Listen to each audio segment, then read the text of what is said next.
el tema del home office. Nosotros particularmente como agencia habíamos sido un poco reacios a la implementación del home office en los equipos, porque creíamos que teníamos más control y que la gente trabajaba mejor estando en la agencia física, en la oficina.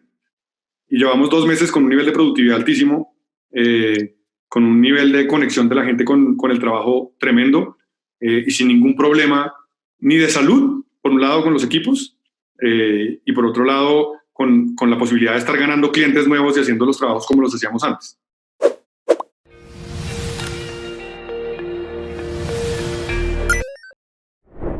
Hola a todos, mi nombre es Carlos Agami, bienvenidos a un episodio más de Retail Stories. El día de hoy me encuentro con José Mendoza. José Mendoza es el CEO de Buen Tipo Anchor, una agencia creativa integral, una de las agencias más importantes de Colombia. Entre otras cosas, la agencia la agencia del año de 2019 en Colombia y el negocio número 16 en América en crecimiento de acuerdo con la revista Inc. Entre otras muchas cosas, José ha trabajado con empresas como Energizer, Avianca, ExxonMobil, Mercedes-Benz, Visa, Adidas y ha recibido premios en festivales como Cannes, EFI, London International Advertising, Clio, etcétera, etcétera, etcétera. La realidad es que tenemos frente a nosotros a un experto en temas del posicionamiento de una marca que además tiene un gran contexto para comprender qué es lo que está pasando en la situación actual. Su empresa dentro de esta situación ha seguido creciendo, incluso ha tenido clientes nuevos dentro de la crisis que vivimos ahora. Así que, José, te agradezco muchísimo por el tiempo. Es un placer estar platicando contigo. No, gracias a ti por la invitación. Feliz de poder compartir lo que vamos viendo y lo que vamos aprendiendo en la vida y obviamente en esta coyuntura tan particular. Muy bien, José, déjame empezar con la primera pregunta. Para mí, uno de los elementos más importantes en la experiencia de compra de una marca, en la diferenciación de una marca que era trascendente antes de esta situación y se ha hecho mucho más trascendente ahora, es justamente el posicionamiento de la marca. Es justamente quién es esta marca, qué tantas personas la conocen y con qué nivel de engagement está interactuando con su audiencia. Déjame preguntarte, ¿qué ha cambiado en los últimos meses en términos de cómo posicionar mi marca y cómo comunicar? Bueno, yo creo que los cambios son demasiados y sobre todo son difíciles de percibir. Hay demasiadas cosas que hoy no estamos viendo y hay muchas que van a empezar a aparecer y que se van a volver, como que se van a exacerbar por toda la crisis que estamos viviendo. La primera es que el shopper cambió. El shopper no va a ser el mismo y no significa que no vayamos a encontrar normalidad. Probablemente vamos a encontrar una nueva normalidad, pero no va a ser la que teníamos hace 3, 4 meses. El shopper no se va a comportar de la misma manera porque descubrió cosas nuevas. ¿Qué cosas nuevas pudo haber descubierto? Primero, yo creo que se enfrentó al mundo digital por obligación. El encierro nos obligó a todos a enfrentarnos a cosas que creímos que no íbamos a tener que vivir. Y hoy la tía Carmen, que probablemente tenga 75 años y que se va acostumbrado a ir como si fuera parte de su plan a la tienda física, hoy tiene que pagar sus servicios, pagar todo a través de Internet y se dio cuenta que podía. Creo que ese es uno de los primeros fenómenos y es que nos dimos cuenta de muchas cosas que se podían y de las cuales teníamos paradigmas de que no se iban a poder. Un segundo punto puede ser el tema del home office. Nosotros particularmente como agencia habíamos sido un poco reacios a la implementación del home office en los equipos porque creíamos que teníamos más control y que la gente trabajaba mejor estando en la agencia física, en la oficina. Y llevamos 2 meses con un nivel de productividad altísimo, con un nivel de conexión de la gente con el trabajo tremendo y sin ningún problema ni de salud, por un lado con los equipos y por otro lado con la posibilidad de estar ganando clientes nuevos y haciendo los trabajos como los hacíamos antes. Entonces creo que perdimos miedos. Perdimos el miedo a comprar por internet, perdimos el miedo a trabajar desde la casa, perdimos el miedo a muchos a hacer ejercicio. Creo que siempre tuvimos excusas importantes para no ir al gimnasio, para no salir a trotar, y nos la pusieron fácil. Nos dijeron que es encerrado si no puede hacer nada. Entonces probablemente La solución sencilla era quedarnos sentados en el sofá esperando que pasara la pandemia. Y muchos, miles, cientos, billones probablemente tomaron la decisión de hacer ejercicio en sus casas, encontrar rutinas que encontraban por internet, inventarse sus propias rutinas, rutinas tan impresionantes como gente que he visto que ha corrido maratones enteras en la sala de su casa. Eso es sorprendente, es estar dispuestos y disponibles para mejorar su vida y sus condiciones físicas. Eso creo que son como highlights de lo que ha venido pasando con la reconfiguración del Chopper. Perdieron esos miedos, ganaron muchos más, ganaron muchos miedos también. Cuando vamos a ver el tema de miedos, la gente sale a la calle con miedo de ser contagiado y por ende corren a regresar a su casa, a encerrarse como para sentirse protegidos. ¿Cuánto tiempo va a durar ese miedo? No lo sé. Creo que ese miedo en algunos mercados también se va a ver expresado en lo que pasa con los asiáticos, el tema de xenofobia por el tema de que el coronavirus teóricamente nace en China y se expande por todo el planeta, pues hace que la gente le tenga miedo. Y ese mismo miedo se lo tienen a los médicos y personal de salud, que si vienen contagiados de los hospitales. Entonces hay muchos miedos. Así como superamos unos, aparecieron unos nuevos que no sabíamos que teníamos. Déjame preguntarte, ¿qué cambios va a causar esto en la importancia de la marca para que una empresa crezca? Yo creo que ahí ese es uno de los lugares más dolorosos. Lo primero es que creo que cuando hablamos de marcas, tenemos que entender lo que significa una marca por detrás.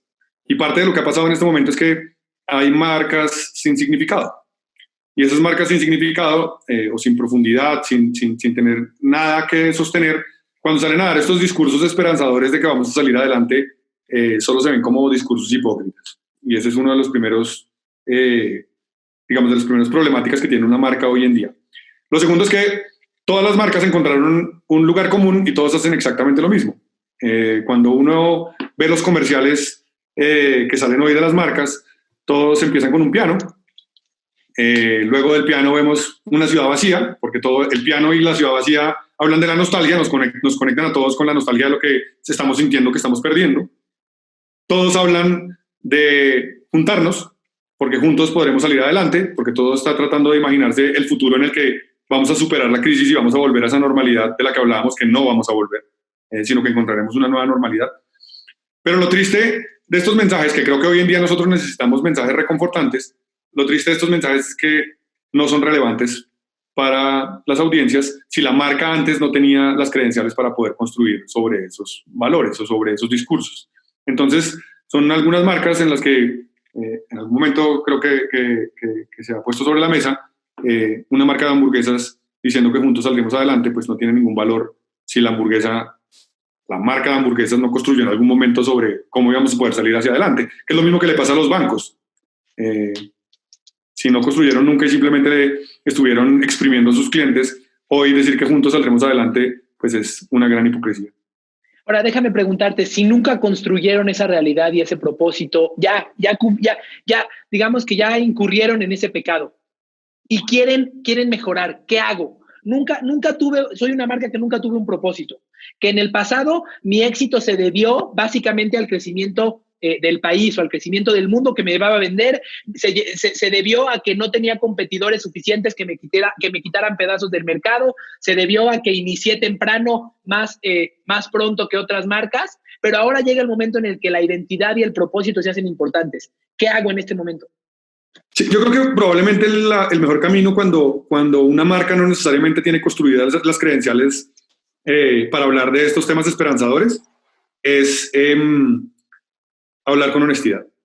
Es preferible, y creo que el consumidor va a valorar más una marca que simplemente sale a venderle, le dice aquí le tengo una promoción y de esto es de lo que estamos hablando, a una marca que simplemente está tratando de pegarse de un discurso generalizado y un poco que ya se convierte un poco en paisaje, porque el consumidor no es bobo.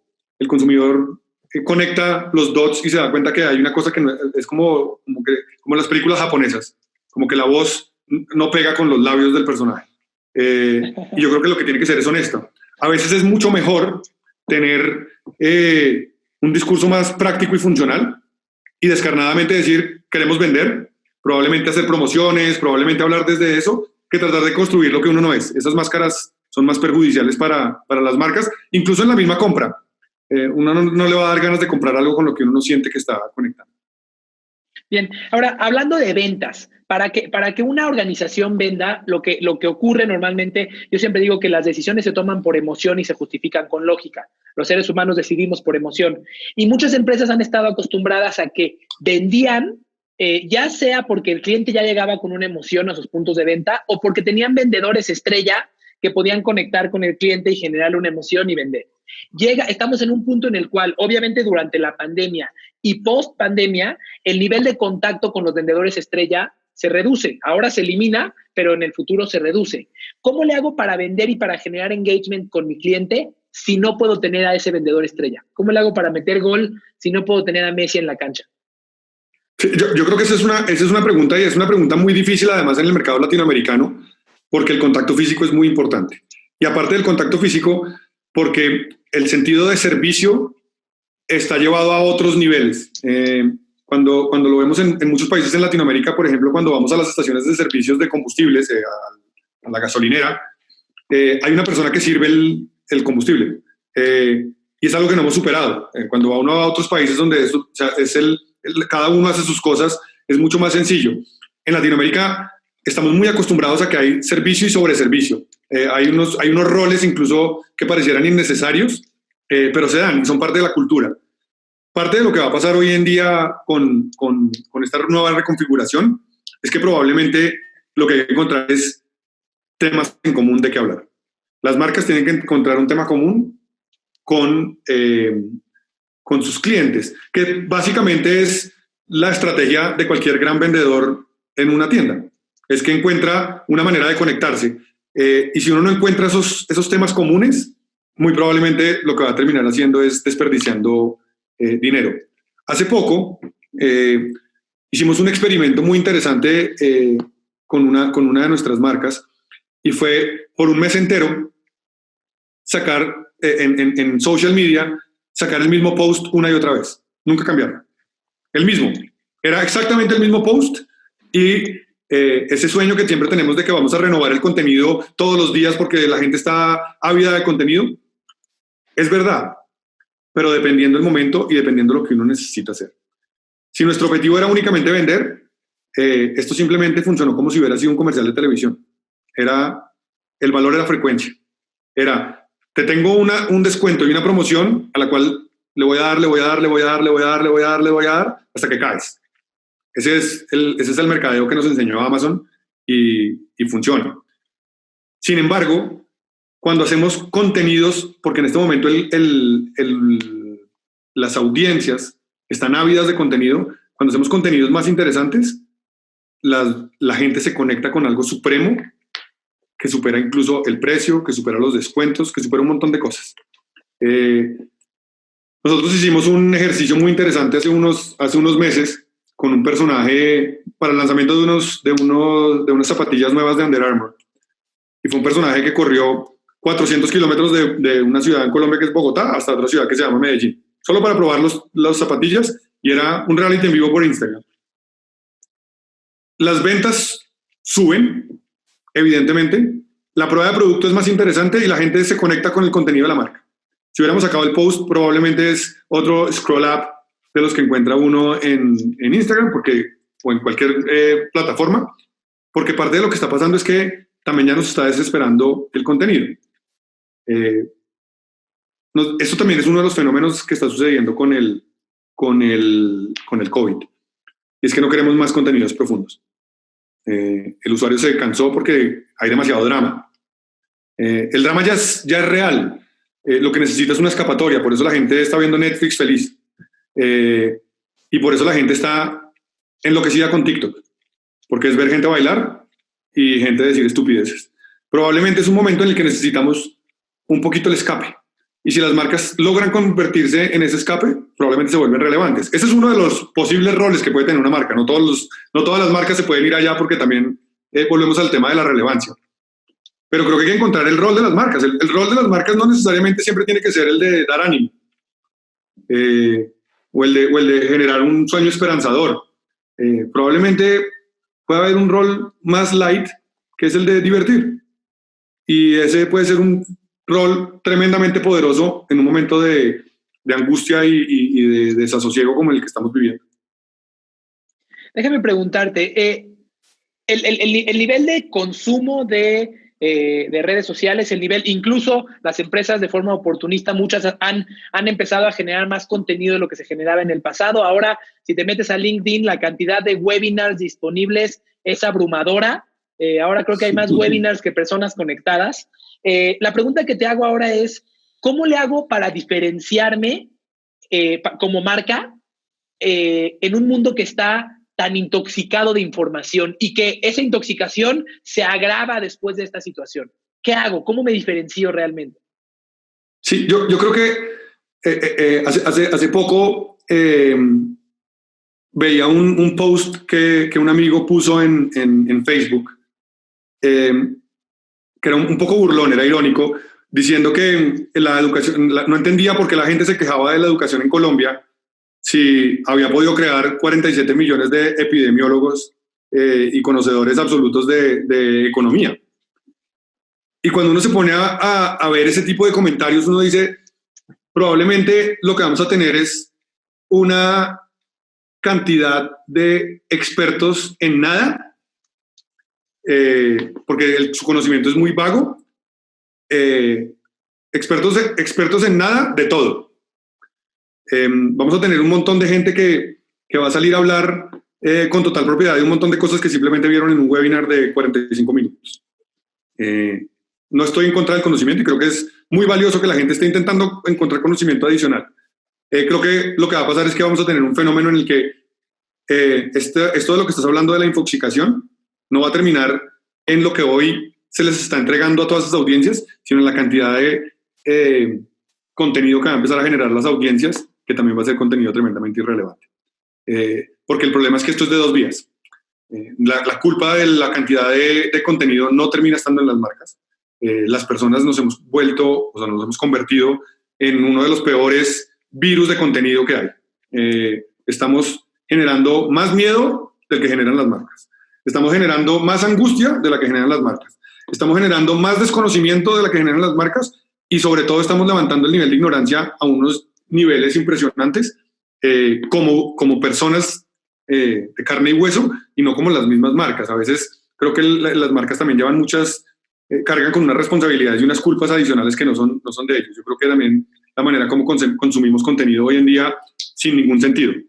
Además porque hay una de las a pesar de que yo hablo y soy súper largo en mis comentarios, el mundo no quiere comentarios largos.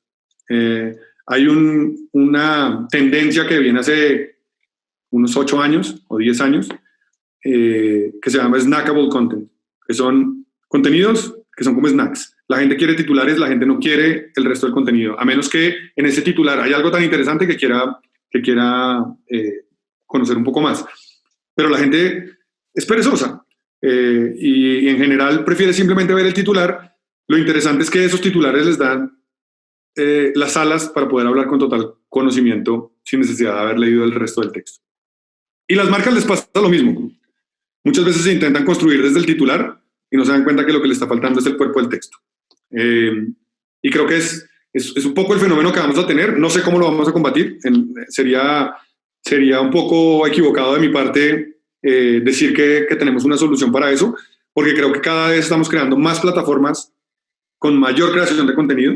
Creo que cada vez la gente está creando más y más contenido. Ese fenómeno que pasa en Instagram, que desde mi punto de vista es una verdadera desgracia, con los stories esquizofrénicos, que son estos que hay 250.000 stories uno detrás de otro y uno simplemente está pasando y no paran de hablar durante todo el día. La gente no está interesada en eso. Cuando uno mira el comportamiento, está buenísimo, hay unos mapas de calor de Instagram que los publicaron hace unos meses, de la manera como la gente hacía scroll en Instagram o simplemente pasaba las historias, la velocidad que hemos desarrollado en el dedo pulgar para pasar historias, nunca en la vida se había visto algo a esa velocidad, probablemente cuando hemos empezado a escribir, pero hemos desarrollado una habilidad impresionante solo para mover el pulgar para poder pasar los stories. Es impresionante, parecemos colibrís a la velocidad que nos estamos moviendo. Y eso muestra lo poco relevante que es el contenido, que es una de las grandes desgracias que pasa hoy en día con los influenciadores. Y es que el nivel de entrega que había en un principio de gente que tenía la misma personalidad de la marca, se conectaba con los valores y se volvían embajadores de marca, hoy es simplemente un montón de gente prostituida por 250.000 marcas que no tienen nada que decir, que no conectan con nadie, que no tienen ninguna afinidad ni con la marca ni con la audiencia. Entonces, ¿cuál es tu recomendación? Si generar mucho contenido no es la solución, que ese era el santo grial. Total. Decían, el contenido es el rey, dijeron mucho tiempo. Claro. Yo creo que ahora menos es más. Yo creo que encontrar realmente algo importante que decir y quedarse con ese algo importante que decir es más valioso que decir muchas estupideces una detrás de la otra. Yo creo que pasa un poco lo que vamos a volver a esa época en la que los quotes, en las que las citas eran importantes. Una frase maravillosa se volvió importante y se quedaba para siempre. Yo creo que tiene que empezar a pasar lo mismo con los contenidos. Tiene que haber contenidos relevantes y maravillosos que puedan perdurar en el tiempo y no 250.000 contenidos que nadie quiere ver. Porque lo que termina siendo es basura, es desperdicio. Es desperdicio de esfuerzo para el que lo está haciendo, es desperdicio de tiempo para el que se lo tiene que pasar con el pulgar. Es relevancia. Y yo creo que nos hemos acostumbrado como agencias nosotros para poder vender. Evidentemente, pues mientras más contenidos hagamos, pues más vendemos. Pero las marcas como en una angustia absoluta de por qué hoy no ha salido un contenido de mi marca. Si probablemente es que no tienes nada que decir hoy. Probablemente es un día para que te quedes callado y dejes descansar también a la audiencia y encuentres el momento correcto en el que le dices algo maravilloso que te conecte como marca o que te permita vender tu producto o tu servicio. Si no, creo que es pérdida de tiempo y de dinero. Déjame hacerte una última pregunta para concluir. Este nuevo entorno, estos cambios que están ocurriendo en el comportamiento del shopper, que no necesariamente conocemos cuál vaya a ser la nueva normal, ¿qué retos implican para los líderes para enfrentar este nuevo mundo? Este nuevo mundo, ¿qué va a implicar? ¿Qué obstáculos van a presentarle a los líderes de las empresas? Yo creo que el primero es que cualquier líder, en cualquier nivel, desde las empresas, lo primero que va a tener que desarrollar es un sentido del olfato, una sensibilidad a estos nuevos comportamientos. Si no los entiende y si sigue comportando de la misma manera que estábamos antes, creo que va a ser muy complejo. Creo que a diferencia de lo que pasaba hace unos años, que era una lucha absoluta por las estructuras horizontales en las compañías, creo que para lo que viene deben volver las estructuras verticales. ¿Por qué? Porque lo que permiten es mayor orden en la manera como funcionan las cosas y nos permite poder tener trabajos remotos que tengan los reportes correctos. Por eso las compañías que tienen home office normal, no que lo desarrollaron por la pandemia, tienen sus diseños jerárquicos tan claros, porque hace más simple la gestión del trabajo. Hoy estamos un poquito experimentando, somos como unos niños aprendiendo a caminar y todavía estrellándonos un poco contra las mesas, contra las sillas, es un poco torpe lo que está sucediendo, pero lo que sí creo es que necesitamos dos cosas importantes, sensibilidad y la segunda, confianza. La única manera de que una estructura dentro de una compañía funcione es confiando en que el del lado está haciendo lo que tiene que hacer. Es la única manera, porque lamentablemente no lo puedo ver. Tuve un personaje muy cercano que tenía un estudio de desarrollo con desarrolladores en otras partes del mundo y tenía un software que mantenía la cámara del computador prendida y cada vez que dejaba de teclear o de mover el mouse, disparaba una alarma solamente para saber que la persona estaba trabajando y podía ver la pantalla en lo que estaba trabajando. Creo que esa no es la manera de poder llegar a un modelo sostenible de home office o un modelo sostenible de trabajo en casa.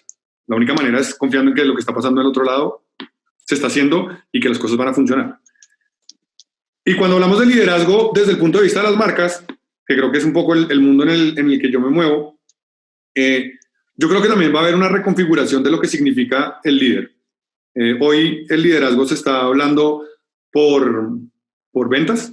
¿Quién es el que más vende? ¿Quién es el que más share tiene en alguna categoría? Yo creo que vamos a cambiar al mundo de la relevancia.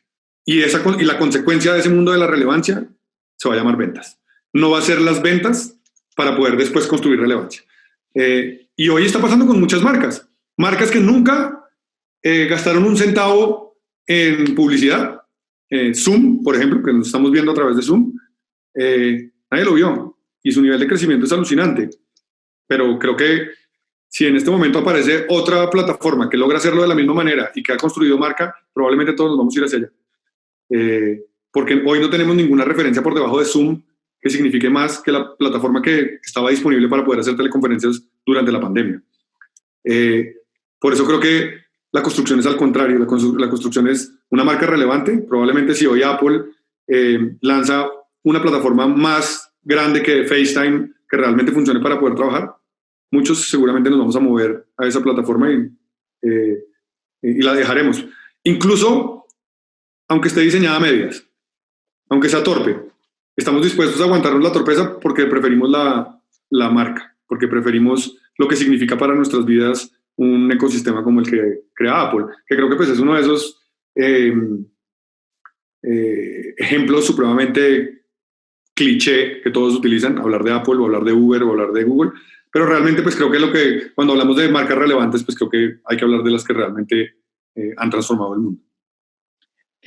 Para terminar, déjame pedirte, ¿cuáles serían tus recomendaciones para la audiencia para trabajar en el posicionamiento de su marca durante y post pandemia?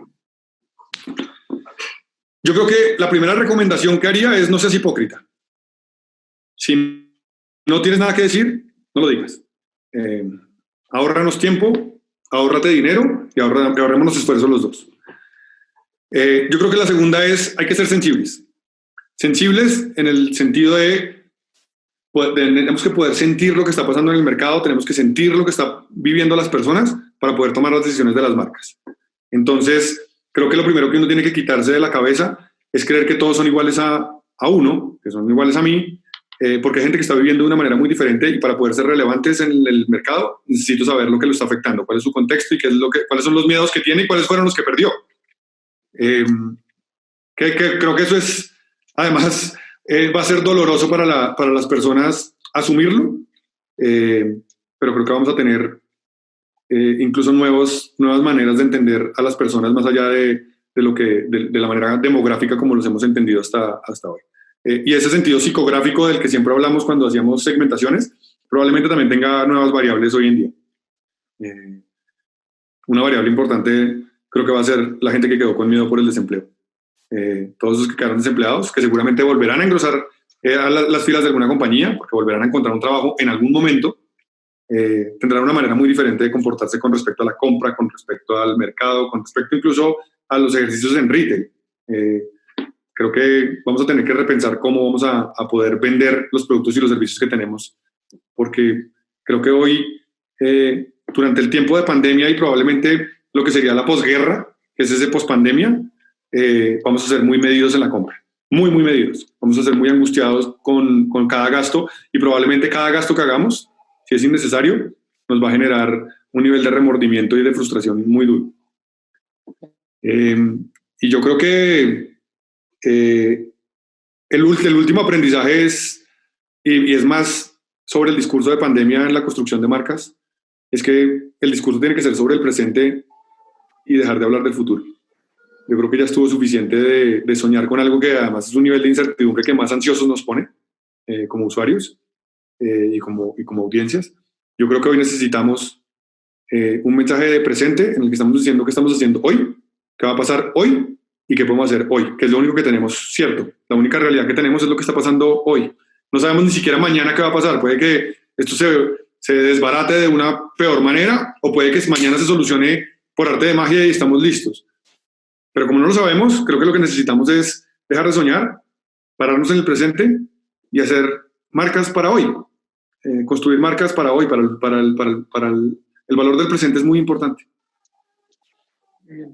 Mi querido José, de verdad te agradezco muchísimo. Tu perspectiva es una perspectiva distinta a la que estamos acostumbrados a escuchar. Es una perspectiva de alguien que de verdad vive las marcas, que es crítico de los modelos y no nada más se va con las tendencias que además ahora son mucho menos relevantes de lo que eran antes. De verdad te agradezco muchísimo este tiempo. Espero que esto sea de valor para toda nuestra audiencia y que pueda ayudarles a enfrentar esto de una forma un poco más inteligente, con menos ansiedad y pues con mejores resultados. De verdad te agradezco mucho el tiempo. No, a ti muchas gracias. Yo creo que es un momento bien interesante si uno lo mira un poco como desde la barrera, como si uno fuera realmente un espectador y no realmente como lo que estamos viviendo, que somos hoy protagonistas de esta pandemia. Creo que es interesante para entenderlo, antropológicamente, sociológicamente. El shopper nuevo, el shopper antiguo, qué cambia y qué no cambia, cómo se reconfiguran los mercados. Creo que hay tantas cosas para aprender que pues es absolutamente excitante. Creo que lo único es, pido disculpas si en algún momento soné un poco negativo con lo que viene hacia adelante, pero creo que lo que hay que hacer es positivo con lo que pasa en este momento y probablemente va a ser más sencillo vivir. Puede que terminemos construyendo hacia el lugar donde no van a estar los consumidores. No sabemos cuál es ese destino nuevo, entonces la invitación es a vivir aquí, en el hoy, en lo que sabemos y conocemos. Muchísimas gracias, de verdad. Gracias a ti. Ha sido un placer.